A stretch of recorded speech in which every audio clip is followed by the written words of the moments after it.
সকলোকে নমস্কাৰ। এয়া কান্ধত কোৰ লৈ লৈছোঁ আৰু হাতত এয়া গছ পুলি কামলে বুলি অকণমান ওলাইছোঁ। গোটেই বাৰী হাবি হৈ আছে। চাহ পুলি এডোখৰ ৰুই থোৱা আছিলে, সেইডোখৰ গোটেই হাবি হৈ আছে। তাকে ভাবিছোঁ মানে বতৰটো ডাৱৰীয়া কৰিছে, ঠাণ্ডা কৰিছে, সেইকাৰণে ভাবিছোঁ অকণমান চাফা কৰোঁগৈ। একদম কান্ধত লৈ লৈছোঁ।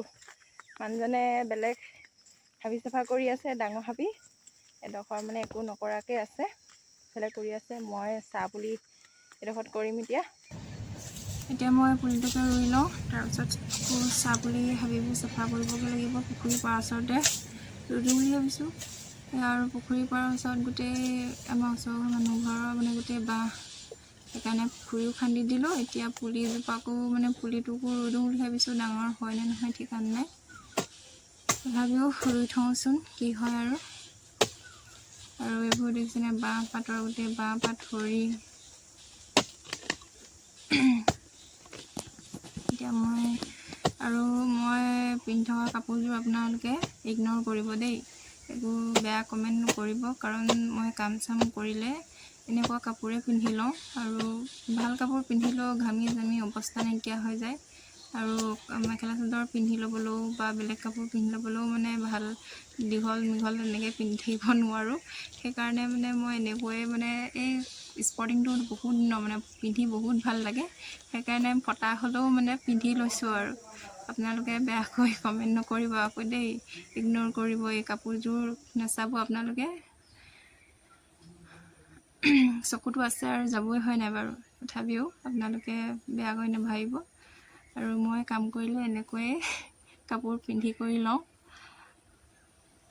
কুচাই কৰি এনেকৈয়ে কৰোঁ। আৰু ইমান ধুনীয়া ধুনীয়া এইবোৰ ফুলৰ লেখীয়া হাবি, ফুল চুল ৰুলে আকৌ একদম ডাঙৰ নহয়, কিবা আকৌ পাচলি চাচলি ৰুলে আকৌ ডাঙৰ নহয়। কিন্তু এই হাবি বনবোৰ ইমানেই ডাঙৰ ডাঙৰ হয়, একদম শাক পাচলি হোৱাহেঁতেন ভাজি খালোঁহেঁতেন।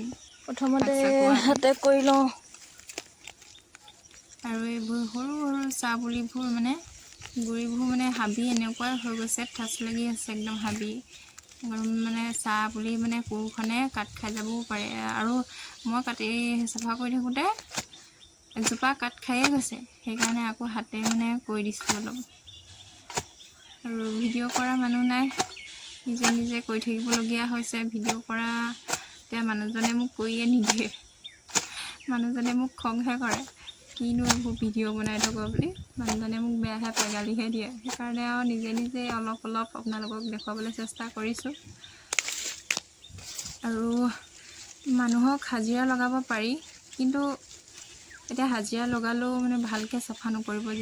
যেনেকৈ আমি এতিয়া ঘৰত যেনেকৈ এতিয়া চাফা কৰিছোঁ, ঘৰৰ মানুহবোৰে ধুনীয়াকৈ একদম শিপা চিপা নথকাকৈ এতিয়া চাহ পুলিকে কাটি দিব বা হাবি তেনেকৈ থাকি যাব। সেইকাৰণে আৰু আমি এনেকৈ বাৰী কাম কৰি ভাল পাওঁ, সেইকাৰণে নিজে কৰোঁ। আৰু এইবোৰ হাজিৰা চাজিৰা লগোৱাতকৈ নিজে কৰোঁ সময় পালে। আৰু সময় বাৰু থাকেও, মই ক'ৰবালৈ যেনি তেনি ইমানকৈ নাযাওঁ, সেইকাৰণে সময় পাওঁ। এই বাৰী চাৰীতে কৰি থাকোঁ, মানুহজনেও বাৰীতে কৰি থাকে বাৰু। এতিয়া কাইলৈ আকৌ পাত ছিঙিবই লাগিব। এডোখৰ ছিঙা হ'ল, আৰু বেছি নোলায়, 40-50 কেজিমান আকৌ পাত ওলাব। আৰু কাইলৈ আকৌ পাত ছিঙিবলৈ আছেই। এতিয়া অলপ এনেকৈয়ে চাহ পুলিডোখৰ চাফা কৰি থাকোঁ। নহ'লে আকৌ ৰাউণ্ড আপ মাৰিলেও ঘাঁহবোৰ মৰিব সোনকালে, আকৌ ঘাঁহ ওলাব।